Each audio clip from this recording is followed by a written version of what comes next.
Bonjour à tous et à toutes, bienvenue sur cette nouvelle conférence du cycle de conférences du parcours de la céramique 2023 qui porte sur les faïences de Samadé, quelques écorts inconnus, et qui vous est présentée par Monsieur Xavier Petitcol. Monsieur Petitcol est expert au CNES, spécialiste en céramique et en étoffe ancienne, en espérant que cette conférence vous plaise. Si Christian Béalu, que je remercie, m'a demandé de vous parler de Samadé, c'est qu'il me connaît depuis très longtemps. Donc, deux mots, après une formation à l'école du Louvre, j'ai été antiquaire à Dax, dans les Landes, il y a un demi-siècle. Je succédais à un oncle, Charles Campélarère, qui lui-même avait fondé cette maison d'antiquité il y a plus d'un siècle, en 1920.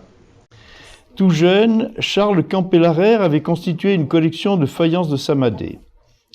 Celle-ci était devenue d'une notoriété telle qu'en 1932, elle fut choisie par le docteur Champré pour illustrer en partie la fabrique de Samadé à la grande exposition Faïences françaises au Musée des Arts décoratifs. C'est ainsi que plusieurs pièces de cette collection sont reproduites dans le prestigieux répertoire de la faïence française. Cette collection Campélarère a été vendue aux enchères in situ à Dax en octobre 1995 par l'étude parisienne Couteau-Bégari, Michel Vandermeersch et moi-même experts. De nombreuses pièces ont été acquises par le Conseil général des Landes pour le musée départemental de la faïencerie à Samadé même. Ce musée, qui aujourd'hui a étendu son domaine aux arts de la table, après une origine confuse, a été refondé dans les années 80, non sans quelques arrière-pensées électoralistes en plein pays socialiste. En dehors du musée de Samadé, le musée des arts décoratifs de Bordeaux conserve une trentaine de pièces, ce qui est déjà un petit ensemble significatif. Le musée pyrénéen de Lourdes possède également un ensemble suite à un don en 1944 d'un service complet avec sa facture, je vous en reparlerai. Et c'est presque tout à fait ignoré. Bien d'autres musées provinciaux conservent des Samadés isolés, parfois sans les avoir identifiés, et même en dehors du sud-ouest, comme à Saumur. Bien sûr, il y a quelques Samadés à Sèvres, au musée des arts décoratifs de Bari, bien rarement ou jamais exposés, et même à l'étranger, comme à l'Ariana à Genève, au Viennet à Londres, et dans plusieurs musées américains. Les principales collections privées de faïences de Samadé sont logiquement localisées dans le sud-ouest. Une des plus connues était celle de Jules Rouffet, qui a publié, passée en grande partie à un de ses fils, Jacques Rouffet. Ce dernier est décédé l'année dernière et l'intégralité de cette collection est passée chez un autre collectionneur local. Comme pour toutes les faïenceries, les premières études de cette fabrique datent de la fin du XIXe siècle. Elles sont toujours dues à des érudits locaux, souvent ou toujours des collectionneurs, même si leurs compétences en céramique pouvaient être lacunaires. Le travail le plus récent et le plus approfondi est dû au docteur et madame Boredon, aujourd'hui décédés. Ce couple a été en son temps des monteurs du musée de Samadé, moi-même à plusieurs reprises, et dès 1971, j'ai publié sur ce sujet, et encore cette année, sur l'apothicairerie de l'hôpital de Dax. Les clichés que je vais vous présenter proviennent de ces musées et de ces collections privées. Vous m'excuserez de la qualité très médiocre de certains, et en plus, il y a peut-être une déperdition de qualité, parce que c'est passé sur des diapositives, repassé sur une clé USB, voilà. Je ne vais pas vous assommer de la succession des propriétaires et des directeurs de cette manufacture qui a duré pratiquement un siècle. Bon. Donc, on commence en 1732. Un aristocrate fortuné, le marquis de Roquepine, abbé commandataire de plusieurs abbayes, baron de Samadé, fonde sur ses terres en Gascogne une manufacture de faïence. Alors, pour ceux qui ne sont pas de la région, Samadé, c'est un petit bourg en Tursan. Le Tursan, c'est une localité. On est à peu près entre Mont-de-Marsan, Pau et Dax, à peu près, vous voyez. Donc, pour le département des Landes, c'est tout à fait, par rapport à Dax, à l'extrémité. Bon, c'était alors fondé, pour un aristocrate, fonder une manufacture, c'était tout à fait à la mode dans son milieu. Il pense concurrencer, il a fait une étude quand même, ou fait faire une étude, il pense concurrencer les faïences de Delft qui arrivent en quantité dans cette région par le port de Bayonne. Pour cette entreprise, il débauche à la manufacture Hustin de Bordeaux une personne compétente, il s'appelle Le Pâtissier, il est originaire de Rouen. Toutes les autorisations lui sont accordées car il a des relations. Il est apparenté à Colbert et Louvois. Bon. Voilà, ça facilite les choses. Bon. Il obtient pour son entreprise le statut de manufacture royale avec un privilège d'exclusivité de fabrication dans un rayon de 20 lieues et pour 20 ans. Bon. 20 ans, c'est-à-dire en 1732, à cette échéance, c'est en 1752. Donc 1752, c'est d'ailleurs l'année de la mort de l'abbé de Roquepine, du fondateur. Le privilège est renouvelé pour 10 ans. Alors, cette histoire qu'on a découvert, que les érudits ont découvert, était totalement ignorée dans la deuxième moitié du XIXe siècle, à l'époque de l'engouement pour les faïences anciennes et de l'émergence des premières grandes collections, des grandes générations de collectionneurs. Alors, justement, l'archive relatant le renouvellement de ce privilège de Samadé et donc établissant la date de 1732 pour la création de la manufacture, a été retrouvée par l'archiviste Doche et qu'il a publié dans la Gazette des Beaux-Arts en 1864. Donc il y a une exposition de faïences de Samadé, la première s'est tenue au château de Pau en 1892, et sitôt après, un libraire de Pau aurait proposé à la vente un petit nombre d'assiettes justement signées au verso Samadé 1732. Voilà. Bon, le décor polychrome reprenait un poncif de chinoise dans le goût rouennais. Donc, l'exposition 1892, ces assiettes sortent et le musée de Sèvres acquiert une de ces assiettes, je ne sais pas si c'est celle-là, en 1893. Bon. Et les 5 autres assiettes connues portent des étiquettes de collectionneurs prestigieuses, collection Cumin, collection Pechtot, collection Papillon, d'Amiron. Bon. Et pour moi, mais je ne suis pas le seul, ces assiettes sont des faux. Alors, ma première pièce, je vous présente un faux. L'émail est sec. La graphie de la signature, je m'excuse, la photo n'est pas excellente, mais n'est pas ni conforme aux habitudes à la graphie du XVIIIe, et ce n'est pas spontané. Et en plus, une première pièce en 1732 polychrome, on n'a rien vu d'autre après. Tout ça est improbable. Il est dommage que cette assiette fausse ait encore illustré la fabrique de Samadé à l'exposition, la deuxième exposition faïence française au Grand Palais en 1980. Donc pour moi, je pense que tout le début de la production, c'est exclusivement du camaïeu bleu. Toutes les fabriques en province commencent toujours par le camaïeu bleu, c'était le plus simple. Alors, je précise toujours, pour ceux qui ne sont pas très versés, on commence toujours par de la faïence de grand feu, c'est-à-dire le grand feu, le décor est posé sur l'émail cru et tout est cuit en une seule cuisson. Enfin, il y a eu une première cuisson pour le biscuit, une deuxième cuisson à haute température, c'est pour ça qu'on appelle le grand feu. Bon.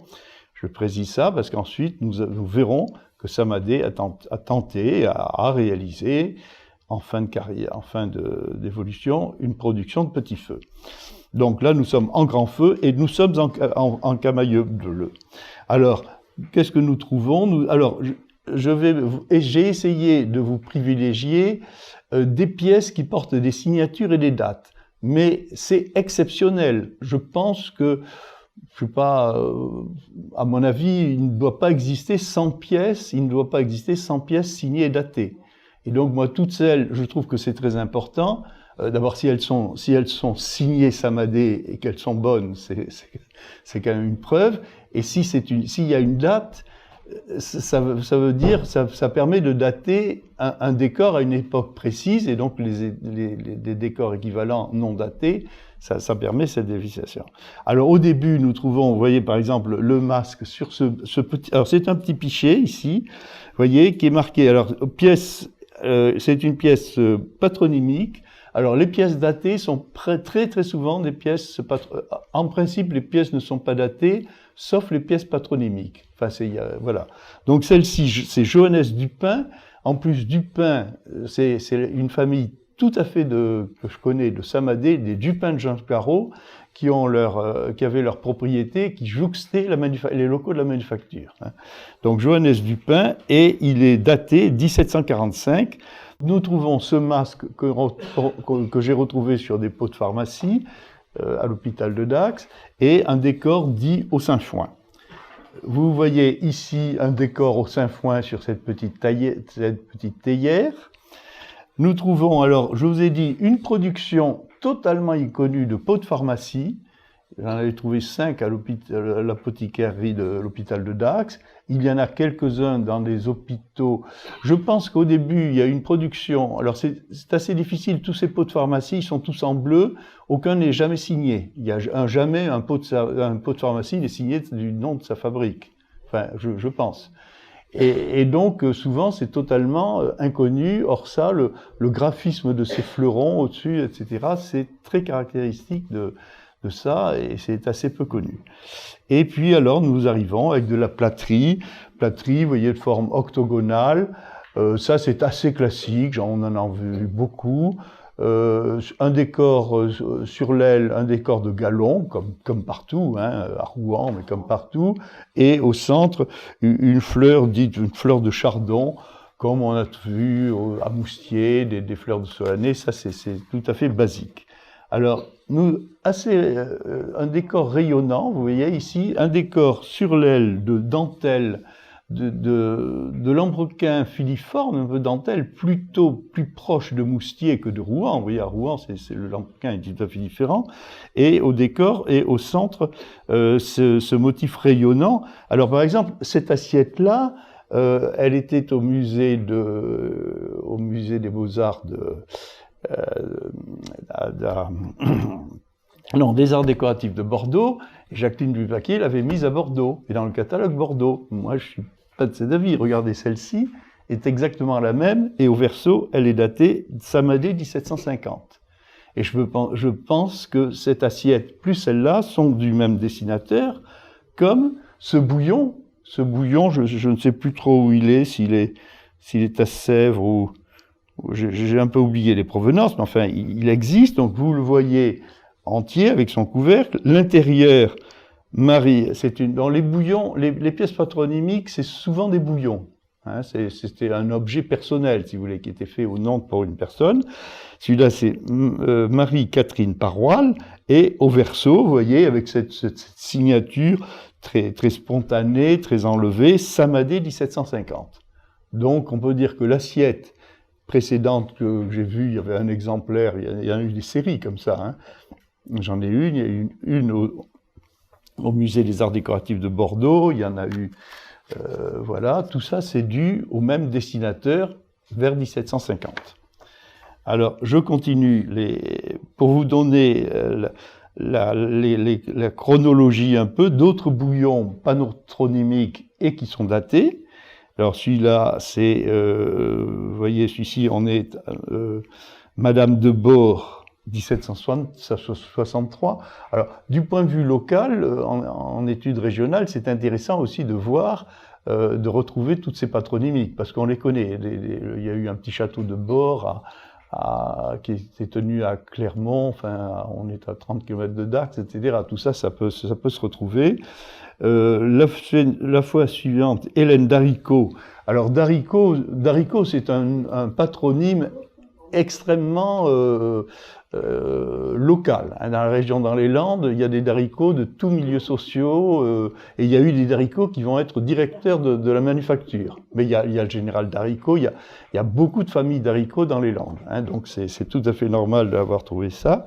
Et puis, donc vous voyez toujours Alors, vous voyez par exemple, c'est le graphisme de ces fleurons, ce remplissage en petits damiers, tout ça, c'est des petits. Enfin, quand on en a vu beaucoup, et quand on voit une pièce comme ça, on dit « Ah, ben ça, voilà, on fait le contact entre les... » Et là, ici, c'est un grand plat, Je vois très bien dans quelle collection privée il est. Il est très grand, hein. C'est un plat qui fait bien plus de 30 cm, avec un soleil au centre et au verso, vous voyez, Samadé, là, alors ça, c'est pas une pièce patronymique, mais c'est exceptionnel que cette pièce est marquée d'une marque tout à fait ostensible et à la date de 1767. Donc, alors le camaïeu bleu, je vous ai dit, on commence un camaïeu bleu, mais le camaïeu bleu n'est jamais abandonné. Vous voyez, à cette époque-là, en 67, il y a de la polychromie, j'y viens de suite, qui va arriver, mais c'est concomitant, mais le bleu n'est jamais, on fera du bleu jusqu'à la fin. Et par exemple, ce décor-ci, qui est un décor très classique aussi à Samadé, avec un décor, on pourrait dire Louis XVI, là c'est sur un plat de forme contournée, un peu argenterie. Alors au centre, vous retrouvez la même fleur de chardon qu'on a vue tout à fait au début sur un plat octogonal. Ici, la forme est beaucoup plus tardive. Et ce décor de festons, de guirlandes avec des pendentifs entre deux festons, c'est également, on pourrait dire plutôt Louis XVI. On est certainement dans les années 70. Voilà, donc le bleu n'est jamais abandonné. Et je vous passe cette grande pièce qui à présent est au musée de Samadé. C'est une des très très rares pièces armoriées. J'ai identifié les armoiries, ça serait d'une famille, j'ai oublié le nom, une famille d'originaire de Toulouse, c'est pas une famille tout à fait locale. Comment, par quel réseau, mais là vous avez aussi un certain nombre, par exemple, les deux, c'est un grand modèle, hein, là c'est un corps de fontaine qui est très très important. Et les deux corps, vous voyez, les deux bouchons, les becs versaires qui sont doubles, en modèle de tête d'Indien, avec des plumes au-dessus, c'est très caractéristique aussi de Samadé. J'étais obligé d'éliminer, par exemple, dans une expertise à Samadé même, j'allais dire, c'est Dupin de Gincaro, dont je vous ai parlé au début, j'ai trouvé dans les greniers ce corps de fontaine non émaillé. Le biscuit, simplement en terre. J'ai un cliché par là qui doit traîner, et c'est exactement... voilà. Donc, le camaïeu bleu, on n'a pas fait que ça, mais on a commencé par ça, et on l'a fait jusqu'à la fin. Alors, à présent, j'en passe à la polychromie. Donc, ce qui est le plus connu, je viens de suite... voilà. Alors, il y a beaucoup de choses à dire. Bon, d'abord la forme. Bon, c'est une assiette rudentée. Il y a ce moule d'assiette est très... Alors, il n'est pas unique. On a fait à Bordeaux, il y a un peu partout. On a fait tout se ressemble. Mais dans le détail, celui-ci est très très spécial. La pâte est assez fine. Hein. C'est plus quand on les soulève, si on faisait une étude, si on pesait les assiettes, elles sont plus légères statistiquement. Elles sont plus légères par exemple, à Samadé qu'à Bordeaux. Bordeaux, c'est quand même plus épais. Bon, et vous avez le bouquet à la rose et l'œillet, on en a fait partout, mais ici à Samadé, il y a un graphisme qui est assez particulier, très élégant. Donc là, je vous présente un modèle riche avec un double rose, la rose manganèse, la rose bleue, avec un œillet qui se détache, des fleurs autour. Donc un motif principal d'un côté, deux motifs sur l'aile pour équilibrer la pièce et un papillon. Ça c'est la belle assiette dans sa belle qualité. Voilà. Alors ce modèle est décliné sur toutes les formes. Par exemple, un plat forme argenterie, voyez, avec un bord gaudronné. Hein, vous allez retrouver les moules. J'avais commencé, on pourrait faire un répertoire des moules, tout ça, ça se retrouve. Vous avez ici, par exemple, un très joli ravier, c'est une petite pièce, où il y a le très beau bouquet, et juste un tout petit rameau pour équilibrer là-bas, et sur un très bel émail blanc, voilà. Un ravier équivalent, je l'ai vu, est passé l'année dernière, je crois cet été, enfin, au printemps dernier, dans un catalogue de Pechtot de Cyril Froissart. et qui faisait référence dans son catalogue à la collection Campé-Larère, parce que c'était celui-ci, voilà. Donc, c'est une petite pièce, mais très bienvenue. Alors, encore décliné ici, vous voyez, sur un plat, ça c'est un plat très plat, vous voyez, un plat qui est quand même 25 cm près de là, aussi très beau, mais pratiquement un genre de plat tarte, on pourrait dire de nos jours, c'est-à-dire aucune profondeur, mais juste un grand œillet polychrome sur un très bel émail et juste un papillon, voilà. Alors ça, vous avez vu la plâtrerie, je vous présente des pièces de forme, des pots à oil, vous voyez, toujours de belles formes, bien à côte, bienvenue, très beau légumier ici, vous voyez, avec beaucoup de ressaut, très très bienvenu. Ça, c'est bien. Et également des formes assez particulières, des melonnières. Alors, qui vont toujours, vous voyez, cette espèce de forme de courge, et qui vont toujours enfin, qui devraient toujours avoir un présentoir. Hein. Ensuite, dans la vie, tout peut se perdre. Et elles ont toujours, vous voyez, là, il y a le beau décor au bouquet, mais il y a tous les anses et le frétel, si je puis dire, l'attache, la prise, ont la forme d'un branchage feuillagé au naturel. Et toujours, lorsqu'il y a une pièce comme ça, c'est toujours un présentoir de pièces de forme. Et ça, donc ça doit être... Alors, c'est rare de trouver la pièce, son couvercle et son présentoir, parce que très souvent, le problème, c'est que quand on déménage tout ça, c'est mal étiqueté, ça part partout, voilà. Alors là, je vous ai présenté donc ce beau bouquet, vous voyez, donc double rose, bouquet et papillon. Et puis il y a une autre formule. Alors, vous voyez, ce bouquet-là, on le trouve différemment, mais on en trouve.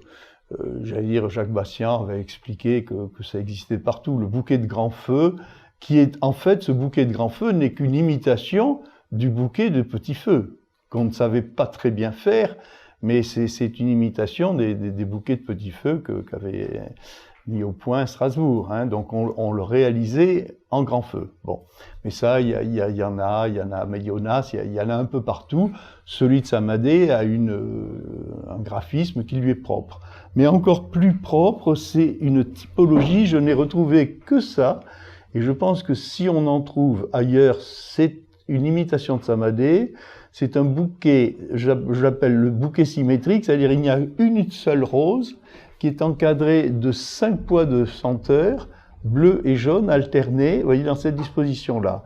Alors vous avez sur la gauche, c'est ce qu'il y a au fond de la pièce, et sur la droite, c'est le motif correspondant qu'il y a sur les ailes, sur l'aile des pièces. Et ça, c'est une disposition qui, à mon avis, est spécifique à Samadé. Alors, par exemple, vous le voyez ici sur ce saladier. Vous voyez, ce saladier avec donc le bouquet symétrique au fond et à 4 fois les rameaux qui correspondent, qui vont sur l'aile. Alors, vous le voyez également décliné sur cette tulipière, par exemple. Vous voyez, une manière un petit peu peut-être plus relâchée. Alors, la forme même de la tulipière, celle-là, elle peut venir... vous avez à peu près cette forme à Bordeaux. Et puis, ailleurs, hein, bien sûr. Voilà. Alors, ce motif va un peu s'abattardir. Si vous voulez, je vous présente ici, par exemple, une écuelle. L'écuelle, vous voyez que sur le bord de l'écuelle, c'est le même motif, mais il est plus relâché. Alors, comme par hasard, c'est une écuelle, donc on a de la chance. Enfin, celle-ci, je l'ai choisie parce qu'elle était patronymique et qu'elle était datée. Donc, c'est plus le graphisme du bouquet devient un peu plus décadent, et comme par hasard, elle est datée de 1790. Donc, vous voyez, il y a une chronologie, peut-être on a eu un âge d'or, et puis on commence vers une décadence. Et la décadence ou un relâchement, si vous voulez, pour une chose, c'est ce qu'on va trouver au 19e siècle. L'assiette, ça c'est Alors c'était très très courant, on en trouvait partout hein, au début, donc vous voyez simplement, c'est toujours le même motif, mais un peu bâclé, on voit que c'est fait vite, vous voyez que les fougères sur les bords, sur l'aile, il y a des fougères qui sont juste traitées avec un trait et puis une série de petits traits perpendiculaires en dégradé. Ça devient de la faïence populaire au début du 19e siècle, quoi. Ça, c'est... Alors, je fais une petite parenthèse, il y a quelque chose qui est très peu connu, on a trouvé à Samadé, et c'est certain, un petit nombre de pièces. Alors c'est Samadé, c'est certain, parce que par exemple ce sont les mêmes moules, hein, puis il y a d'autres, mais qui ont d'une part un émail un peu différent, c'est-à-dire il n'est pas blanc, il est volontairement un peu grisâtre, un peu comme gras, et un graphisme tout à fait différent, avec un décor dit de fleurs de la passion, et ça c'est donc c'est un plat de barbier, vous voyez. Aux armes, alors il était très curieux avec des armes à la croix de Malte. Or, on connaît d'autres pièces, un peu semblables. Il y a dû avoir une commande de quelqu'un qui était peut-être chevalier de l'ordre de Malte qui demandait ça. Voilà. Et donc c'est cette pièce. Alors, petite anecdote. Il y a de nombreuses années, en feuilletant la Gazette, je vois une vente à Évreux où il y avait de tout, de n'importe quoi, je vois ce plat. Et c'était marqué n'importe quoi. Je dis, ça c'est Samadé. Alors bon, moi je suis plus là, je téléphone à Jacques Rouffet, qui était le grand collectionneur, qui était un ami, et je lui dis, Jacques, vous avez vu, alors il est allé à Évreux, etc. Et il l'a payé, il l'a pas eu pour rien, alors que ça démarrait à rien du tout, parce qu'au téléphone, il y avait quelqu'un d'autre. Et le quelqu'un d'autre, c'était son frère. Et voilà, parce que les deux frères étaient, on parle toujours de Jacques Rouffet, mais il avait un frère, Jean Rouffet, qui était, voilà. Enfin, mais parce que c'est très très peu connu, ça, c'est pas caractéristique. Vous voyez, le décor, vous voyez, ça c'est un gros plan. Vous voyez, par exemple, la caractéristique, c'est que le châtiron, ou, Jacques Bastien l'emploie plus ça, mais enfin, le trait qui cerne le décor, qui habituellement est en noir, or là, vous voyez, il est en bleu. Il est en bleu, voilà. Mais ça recouvre, je sais pas, moi, j'en ai vu en tout une dizaine, une vingtaine de pièces, quoi, pas plus, alors que j'en ai vu des centaines, c'est à part, voilà. Mais il faut le signaler. Alors, bien sûr, à côté des décors polychromes, il y a les décors au grotesque. Alors, les décors au grotesque, on en a fait partout, c'est plutôt donc d'origine d'influence méridionale, hein, on connaît les fabriques du Midi, de Moustier, de Marseille, etc. Donc c'est du décor en camaïeu. Ici, je vous présente en camaïeu vert. Enfin, donc le trait de dessin est noir et tout le reste est vert. Bon, et donc ce sont des personnages un peu grotesques sur une terrasse, c'est-à-dire voilà. Et vous avez cette pièce et sur l'aile. Alors, vous voyez, vous reconnaissez exactement toujours le moule de cette assiette que je vous ai dit dès la première fois. Et sur l'aile, vous avez presque toujours une branche de chèvrefeuille. Voilà. Alors, l'assiette la plus classique, qui à l'époque où Samadé était très recherché dans les Landes, c'était l'assiette avec cet oiseau dit à la palombe, parce que la chasse à la palombe, c'est l'écorce landaise et tout ça, ça fait partie du folklore landais, donc l'assiette à la palombe, donc voilà. Et puis il peut y avoir plusieurs, vous voyez, puis il peut y avoir plusieurs terrasses. Et chaque personnage, vous voyez, en fait, vous savez que tous ces décors ne sont pas peints à main levée. On utilise un poncif. Hein, vous savez, le poncif, c'est donc un petit papier dont le dessin est percé de trous. Donc, si vous voulez, il y a un gabarit pour faire ces décors. Et ces poncifs, on les retrouve, et ils sont dans les décors grotesques, ils sont placés sans aucune logique. Il n'y a pas d'histoire qui est racontée. On met des personnages n'importe où, comme ça, pour remplir. Hein. Alors, par exemple, remarquez le petit chinois, le chinois qui est en haut, sur la terrasse, il est assis sur un banc avec juste, il enjambe un banc. Mais on va le retrouver ailleurs. Voilà. Ça, c'est... Alors, ici c'est un plat, la preuve que c'est fait pour remplir, puisque ce plat qui avait 2 terrasses, entre les 2 terrasses, comme on n'avait pas la place de mettre les personnages debout, on les a mis couchés. Simplement, il n'y a aucune idée, c'est uniquement pour remplir. Voilà, c'est uniquement pour remplir, et on peut s'en amuser, mais c'est ainsi. Alors ça, c'est donc le camaïeu vert, mais bien sûr, on a fait aussi des grotesques en polychrome. Alors là, voilà, un très grand plat, vous voyez, un très grand plat. Ça, c'était autrefois dans la collection Rouffet, je pense. Avec, vous voyez, beaucoup de Chinois différents, mais qui sont juxtaposés, il n'y a pas d'histoire qui est racontée. Mais enfin, alors c'est toujours on retrouve les mêmes moules, hein, c'est toujours des grands plats argenterie, forme argenterie, à bord gaudronné. Donc des plats, des pièces là un pot à oil, le pot à oil et son présentoir toujours, et avec donc les anses. Dans ces cas-là, le présentoir a toujours ses anses. Un plat normal n'a pas d'anses. Lorsqu'il y a des anses, ce sont les présentoirs des pièces de forme de ce pot à oil. Ici, par exemple, ça c'est un présentoir seul. Je ne sais plus où est-ce qu'il y avait.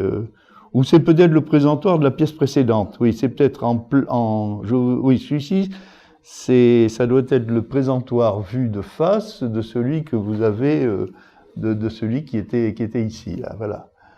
Donc, vous voyez, un décor au chinois, un beau plat, voilà.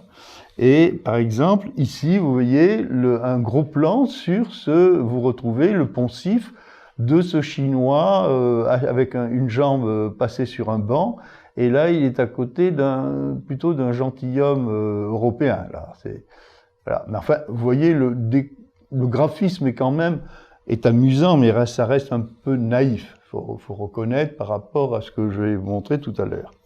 Alors, cette assiette-ci, au niveau du décor, on est toujours dans le décor de grotesque polychrome, pas de problème, mais la particularité, c'est que c'est une assiette à marli ajouré.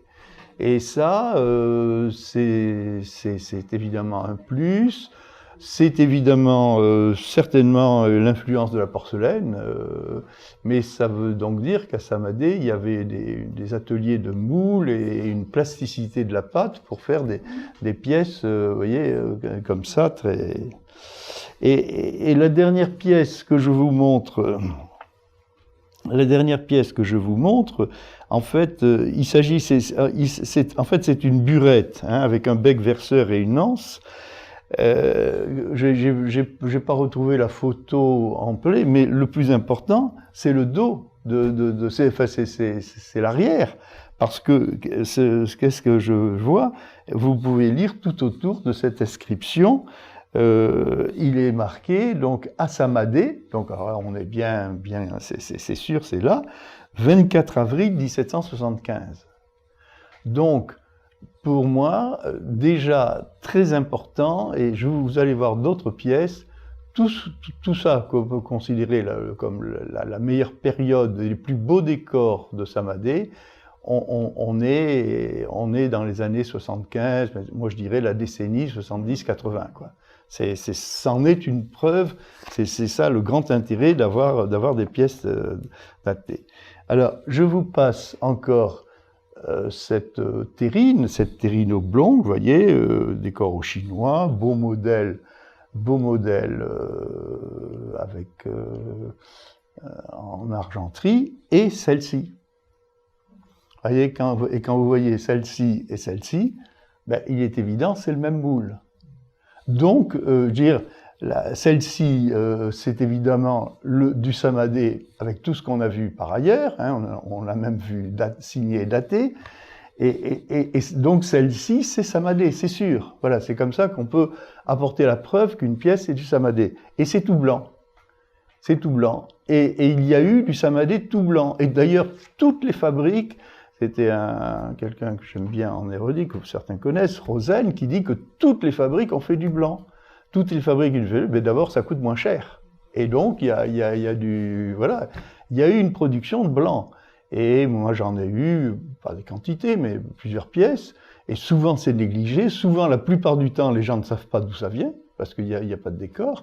Alors, ou c'est du blanc pour être vendu blanc moins cher sans décor, ou, comme on va le voir, je vais vous dire dans un instant qu'on a essayé, on a eu une production de petit feu, ou c'est un petit feu qui n'a jamais été réalisé, où ce blanc s'était fait pour, par-dessus, faire un deuxième décor et une deuxième cuisson. Ça, c'est possible. Mais enfin, c'est important de... Alors, avant d'arriver au petit feu, je vous passe quelque chose qui était important, c'est que il y a eu une production d'émail fond jaune, donc toujours pareil, j'en ai parlé. Alors, fond jaune, comme ça, on en voit, alors c'est évidemment d'origine méridionale, Marseille, on parle toujours Marseille, Fauchier, mais ça a essaimé dans tout le midi de la France. En a-t-on fait à Bordeaux? C'est très très peu, enfin voilà, un peu partout, voilà. À Samadé, c'est bien sûr, vous avez là une très belle assiette, vous avez l'assiette, vous retrouvez le moule, vous retrouvez le beau bouquet à la double rose au papillon, hein, ça c'est sûr. Le voilà décliné sur un plat argenterie, les mêmes formes, les mots, et le voilà décliné sur une pose à oil et son présentoir, toujours très beau. Alors, à Samadé, les fonds jaunes de Samadé, c'est toujours très beau. Il y a pas, on peut trouver du polychrome bâché, un peu tardif, etc. Les fonds jaunes de Samadé sont toujours dans la qualité supérieure. Voilà. Et puis, il y a cette corbeille ajourée. Alors, cette corbeille ajourée, vous voyez au fond, à fond jaune, au fond intérieur, le bouquet symétrique, mais je ne sais pas si vous voyez très bien le verso, le fond extérieur, c'est que j'avais découvert ça, c'est que vous avez tout un décor en noir, très fin, avec une espèce de palombe. Vous avez deux noms, Carmou et De Garros. On les a jamais retrouvés dans les archives. Qu'est-ce que c'est? Et vous avez 1776. Alors, vous voyez, 1775 avant, 1776, tout ça, on est... Et nous avons ces deux noms qui peuvent être, moi je pense, j'avais publié ça dans une fiche de l'Estampille il y a très longtemps, j'avais supposé que ça ne pouvait être que les dessinateurs, mais le docteur Boredon et madame ont fait des tas de recherches. Ils n'ont trouvé, enfin tout ce qu'ils ont publié, il n'y a aucun faïencier qui vient du Midi. Ils arrivent tous de Roanne ou donc c'est un peu illogique. Je pense qu'il y a encore beaucoup de choses à découvrir, de mettre en rapport les recherches en archives avec la réalité des pièces. Alors cette corbeille ajourée, la voilà en petit feu. La voilà en petit feu. Donc vous voyez, c'est le même moule. Alors vous savez que le petit feu, donc c'est pour obtenir en grand feu, on ne pouvait pas obtenir le rouge, le beau rouge carmin. Donc ça c'est des choses qui nous viennent de l'Est, qui nous viennent de l'influence de la porcelaine, puisque la faïence n'est faite que pour imiter la porcelaine. Donc à cette époque-là, hein, c'est dans ces années-là. Donc le petit feu, donc on fait un décor supplémentaire sur une pièce qui est émaillée blanche, qui est cuite sur un émail cuit. On fait un décor que l'on cuit une deuxième fois pour le décor, une troisième fois pour la pièce, à une température plus basse, d'où ce nom de petit feu. Ou petit feu, où on disait le feu au réverbère. Alors pour ça, je vous cite une pièce d'archives que j'ai retrouvée. C'est un rapport de l'intendant, vous savez, il y avait toujours de l'administration, ça a toujours existé, en 1789.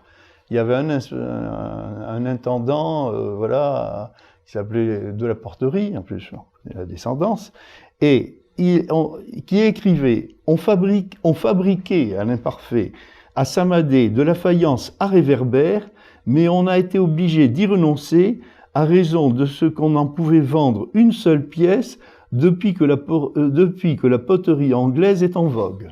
Il écrivait ça en 1789. Donc vous voyez, ça veut bien dire que ça a été ruiné parce que ça coûtait trop cher. Tout simplement, ça coûtait, parce que le petit feu coûtait beaucoup. Il y a une cuisson de plus, ça coûtait beaucoup plus cher que le grand feu. Donc, il y a eu un essai. Non, c'est plus qu'un essai, il y a eu une production. Moi, j'avais déjà, en 71, j'avais publié un article là-dessus. On en connaît plusieurs dizaines de pièces, quoi. On connaît peut-être pas, mettons qu'il y a eu 100 pièces répertoriées à ce jour. Et donc, voilà un beau bouillon, vous voyez, le bouillon et son présentoir en petit feu. Voilà un grand plat. Mais on a fait également en petit feu, comme à l'imitation des petits feux de l'Est, on a fait aussi du camailleux carmin. Hein, voilà, un bouillon en camailleux carmin. Et voilà, par exemple, une verrière. Et la verrière, c'est un rafraîchissoir à verre. Vous savez, les verres étaient à pied et on mettait les verres pour pas qu'ils s'entrechoquent, puisque dans le service à la française, le verre n'était pas sur la table et que tous les vins étaient bu frais. Donc voilà, d'où l'usage. Donc c'était et ça, alors quand même, le petit feu, il y a eu quand même une production de petit feu très honorable. Et Bordeaux, qui au début était la grande concurrente, Bordeaux n'a jamais tenté le petit feu. Le petit feu, géographiquement le plus proche, c'est un peu à Montauban. Il y a eu un peu de petit et Bergerac, voilà, Montauban et Bergerac. Mais Bordeaux n'est pas arrivé à ce. Alors, il y a eu des décors européens, bien sûr. Ici, vous voyez ce plat avec ce jeune garçon et un amour. Je vais vite. Ce poncif très joli. Toujours, vous reconnaissez le moule ce moule que je vous ai dit, d'une assiette rudentée de Samadé, avec deux amours sur une rocaille. Vous retrouvez ce même poncif des amours sur cette assiette, uniquement sans aucun autre décor que ça, mais avec l'aile ajourée, donc issu de ce moule à l'aile ajourée que je vous ai présenté tout à l'heure. Alors, des décors européens, ici, c'est le fond d'un bassin. Cette construction, avec ses toits à deux pentes, ces petits, tout ça, ça pourrait bien faire penser à un petit château, un petit castel, voilà, une caverie, on appelle ça dans le sud-ouest, dans notre région, ça c'est possible. On retrouve, peut-être vous voyez pas, bon ça c'est un cliché qui a été pris chez un collectionneur, vous voyez tout d'assiettes autres, on retrouve pratiquement le même château en façade de cette fontaine, et une fontaine équivalente a dans son couvercle au-dessus, en creux, j'ai remarqué la date 1781. Donc vous voyez, on est 70, voilà, c'est pour vous dire, on est quand même. Voilà. Et puis vers la fin, je vais vous présenter une série d'assiettes tout à fait. Qui n'a rien. Alors, c'est du samadé certain. Vous retrouvez, c'est les mêmes moules que l'on a vus, les choses, mais d'une qualité de décor des assiettes, je pourrais dire à paysage, qu'on n'explique pas. Je ne connais que 12 ou 15 assiettes comme ça. Il n'y a rien d'équivalent. Surtout le bateau. Elles sont toutes, comment ? Il y a un bateau. Oui, c'est ça. Mais vous allez voir, je vais vous en prendre plusieurs, un peu vite. Mais c'est d'une autre qualité. C'est pas du tout une qualité rustique. À mon avis, ça ne peut s'expliquer que par l'arrivée d'un dessinateur qui arrive d'ailleurs. Moi, je vois, ça fait penser encore à des décors, à paysages de Fauchier ou de Marseille, des choses comme ça. Et qui est venu, mais je vous dis, là aussi, les archives ne nous donnent pas la situation. Enfin, on a ces pièces, regardez celle-ci, avec ces petites carrioles. Les clichés pourraient être agrandis, j'en ai, vous voyez, celle-ci, celle-là, ce chasseur.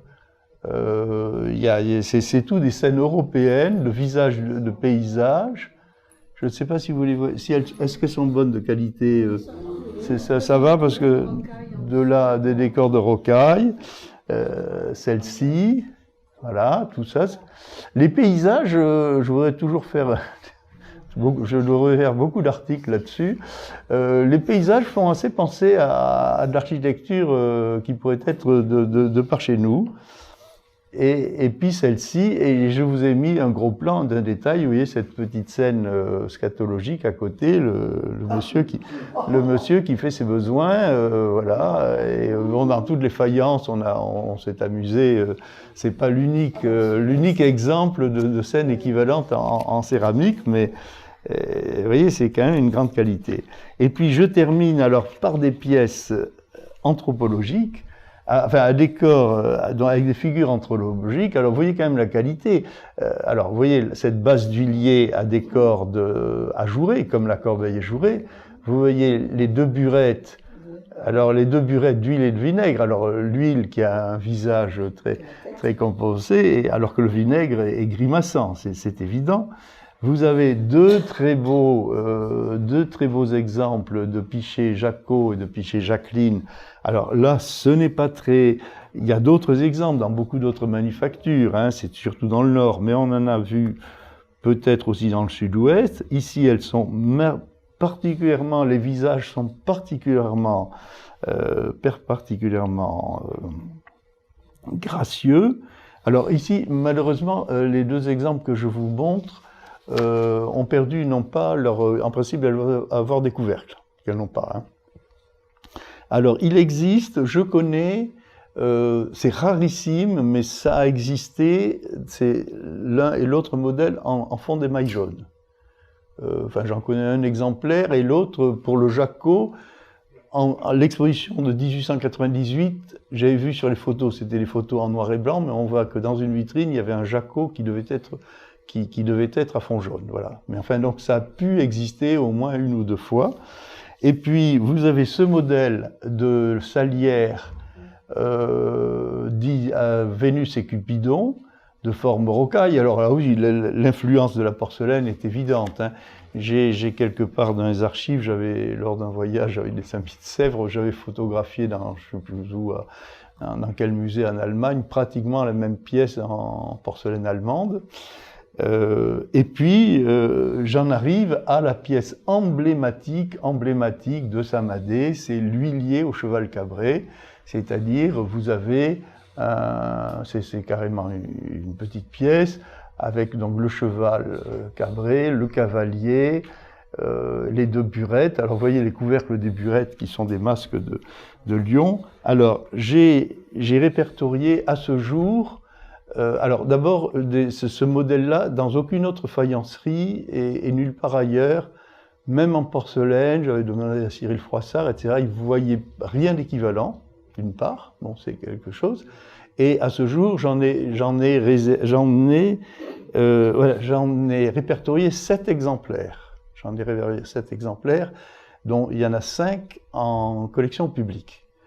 Et je sais par exemple que le musée de Samadé, ça a pu être payé des sommes hallucinantes. Lorsque les gens veulent, voilà, il y a ça. Bon, et alors, cet exemplaire-ci, il faut quand même que je vous dise que ça existe, j'avais dit au début que je vous en parlerai, c'est l'exemplaire du musée pyrénéen de Lourdes.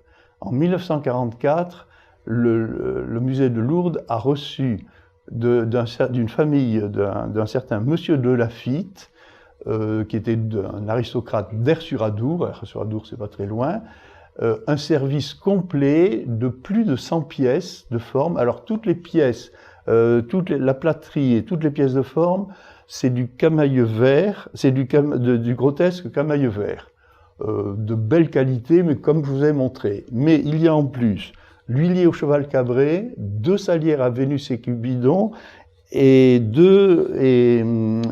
les 2 Jacot et Jacqueline. Bon, vous avez tout ça, et ce qui était fabuleux, c'est qu'il y avait la facture. Eh bien, elle est perdue. Voilà, c'est ça les musées, ça peut être ça. Je crois que j'en ai une photocopie. Voilà, je crois que j'en ai une photocopie. Elle est perdue, et vous aviez le prix de chaque chose. C'est quand même invraisemblable. Et elle est datée de 1775.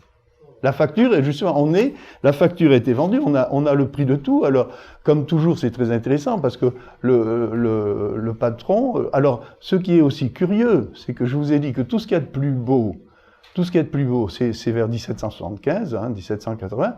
Et quand vous faites dans De Borodon l'étude d'après les textes, c'est là où ça va le plus mal à l'expliquer. Voilà. Moi, quand j'essaie de mettre en rapport les pièces qui sont avec les pièces datées, en face des sources d'archives, il y a un hiatus. Voilà. Bon, et donc, voilà. Bon. Alors, ça perdure au XIXe siècle. C'est un peu... Vous voyez, c'est beaucoup, on tombe là carrément dans l'art populaire avec ce plat au motif pour un serrurier. On a des pièces toujours, on a toujours des pièces patronymiques. Alors vous voyez, Victor d'Haricot, toujours c'est d'Haricot, il y a toujours beaucoup. Et je crois il devait être directeur à ce moment-là. Et vous voyez, c'est Assamadé 1829. Ensuite, on a ces assiettes, toujours signées d'Haricot. Mais celle de 1830, je vous fais ça en ordre chronologique. Alors, c'est lui qui écrivait ces petits poèmes, ce gentillet. J'en ai répertorié une dizaine différentes. Bon, c'est gentil, ça mériterait d'être publié, mais enfin, voilà. Et en fait, j'ai oublié de vous dire que, quand même, une des pièces qui était assez fréquemment que l'on trouvait, c'est que Samadé avait des modèles de petits sabots que l'on donnait ou qu'on payait. Et ces petits sabots étaient très souvent patronymiques et datés. Bon, celui qui est à droite est signé, et celui à motif de rose, et je sais plus, il est pour un Lalanne aussi. Lalanne, c'est un nom patronyme très dacquois, et je sais plus sa date, mais bon, il y en a un, j'ai pensé que c'était pour moi, j'ai pu identifier que ça ne pouvait être que du Samadé, parce que tous ces sabots, ils sont tous le même moule, avec une boucle, vous voyez, sur le cou du pied, il y a une boucle toujours, et donc celui de gauche a un décor d'étoffe. Je trouvais que c'était pour moi, puisque vous savez, je suis aussi spécialiste de tissu ancien. Voilà, je vous remercie.